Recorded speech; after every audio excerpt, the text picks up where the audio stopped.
Under analytic idealism, matter is always, in all cases, without exception, without a single exception, matter is always what mind looks like. The variety of matter represents the appearance of the variety of mental states and mental dynamics. So the brain is what your mental inner life looks like.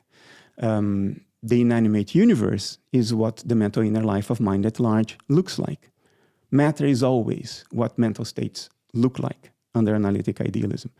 Now, does the physicist need to believe it? Not really. The physicist works in the realm of appearances because that's what we can observe empirically. Now, we are pilots that were born in an airplane dashboard, in an airplane cockpit, without windows, only with a dashboard. We have always only flown by instruments, which is possible. You know, pilots can fly by instruments alone. They don't need a transparent window to see what's going on. The dashboard is enough. So we were born in that cockpit without windows. All we have ever had was the dashboard. So we take the dashboard for the sky. It's an understandable mistake.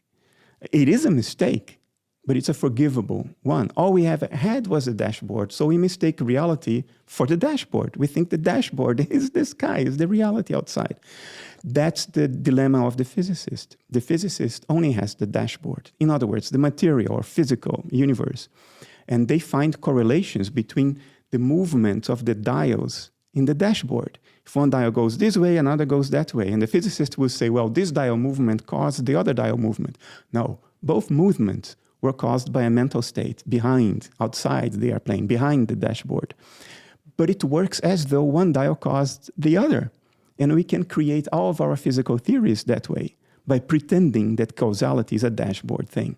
It's okay, so long as you don't start arriving at metaphysical conclusions because of that.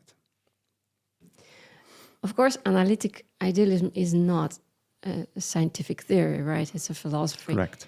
But nevertheless, it appears that it sort of bypasses the question because it goes to, in terms of the process, how mind generates matter. Because all it says that matter is the appearance, but how do appearances arise? Yeah, how it arises, it seems to sort of bypass that question, right? No, it's about dissociation.